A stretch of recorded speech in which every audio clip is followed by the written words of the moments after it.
Hi, Thrand here. We have the Scottish Dirk. The Scottish Dirk has an extremely long history. It starts around the 15th, 16th century with the Rondel, and this was actually an advancement to that weapon that was used without an edge on it normally, just to puncture armor in niches. So it's primarily a thrusting weapon, and it evolved into a naval officer's dirk, or dork, another name for it, which actually has a phallus meaning, which no wonder it would, since only officers carried such a weapon, and men of importance and great stature. Heck, even the Japanese, later century, adopted a dirk very similar to show their status, the naval officers. But later, much later on, around the 17th century, the Highlanders and the Scotsmen started carrying this with their swords, and they carried it everywhere into the 18th century. They carried these everywhere you could think of, marketplaces, churches, where have you. They carried the broadsword, whether they had their musket or not, they had their broadsword and their trusty dirk. Around the late half of the 18th century, you start seeing beautiful models like this. In the 1900s, you totally see this, where it becomes an artistic badge of honor for all Scotsmen.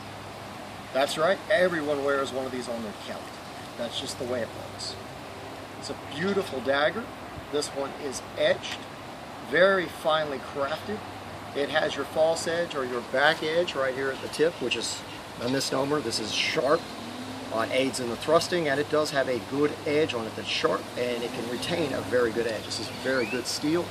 It's not going to bend on you or break, from what we can tell. The artistic quality is just, it's spectacular. It really is superlative. Medieval Shoppe has outdone themselves. This one comes from Medieval Shoppe. It's got an affordable price, and we're going to test this out today for you. I think that you're going to extremely fall in love with it, as we have. This symbol of the Scottish people now, but at one time only of officers and men of high stature, and then later to be carried by all warriors from the Scottish Highlands and all over Scotland. It was a great offhand, left-handed dagger with the targe. The Scotsmen did not use bayonets, as they did against some of their opponents. They fought with the broadsword and this dirk and their targe. So anyway, here we're going to go ahead, without further ado, we shall test this out. Okay, in the time period this thing had its heyday, people were wearing doublets. They were wearing kilts and multiple layers of heavy woolen cloth. Something very similar to this would be like a jerkin or, like I said, a doublet.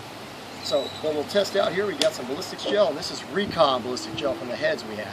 This was cooked down. This is around 20%. I can't even be sure. It's way tougher than what we normally test. I'm going to try that with a bit of cloth on it and see how this thing performs. Effortlessly. The multiple layers of cloth, and we didn't even have trouble slicing through that. Show that off here, how it went through. All the way into the wood. Nice big wound. That was beautiful. In fact, I would even say we could probably double it over again. Beautiful, all the way through. And like I said, this would be like your average doublet or something somebody would wear in battle to stay warm in the Highlands. Not bad at all. I'm sure there's better gambeson, but still, that is impressive. And of course, effortless. Got a nice cut here. You see the drag on the gel and how tough this is, but we got a nice slice just directly into it. So if you were draw cutting, let's say a throat or something,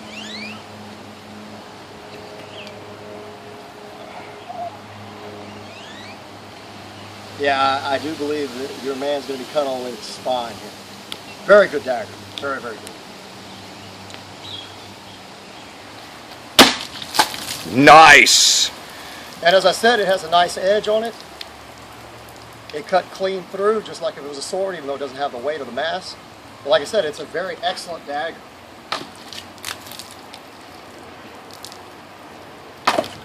And of course we have no water left, but it still put a nice hole in it. The bottom one went clean through, and out the front. I would say it's impressive.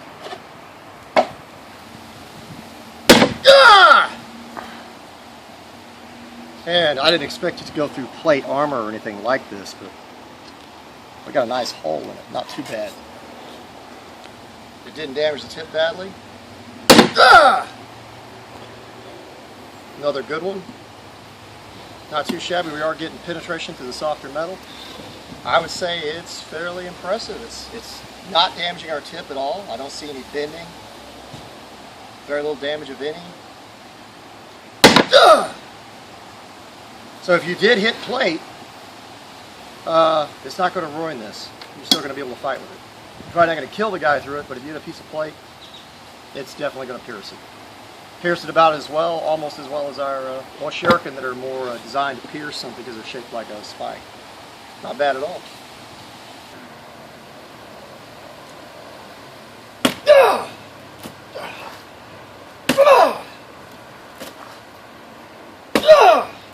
Multiple layers of cardboard. That's really hard to stab through. Very. That's not like a person. We're not getting quite the depth we did on our pole arm, but the dagger's holding up well. And of course you have more force stabbing in an ice pick type Rondel grip. That's why it was used against armor to get it in inches of change. You can see our depth here. Which is not bad for what we're stabbing through. This is like stabbing through armor.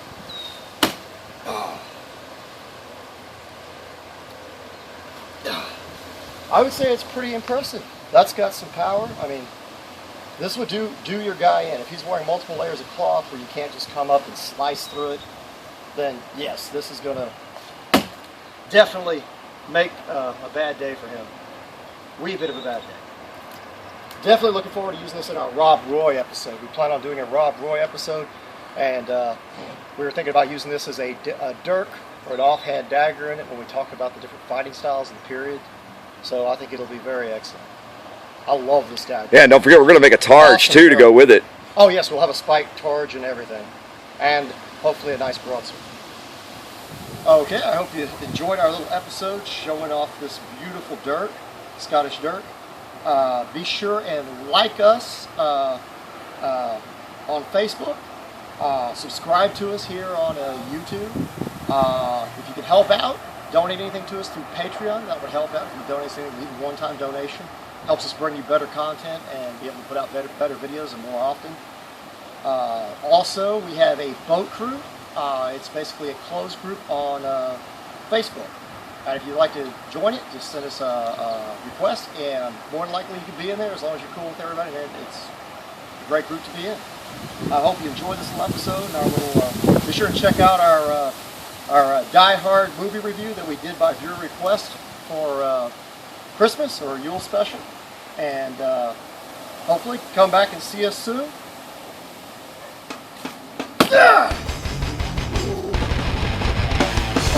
Farewell. Leave that on. Don't edit that out.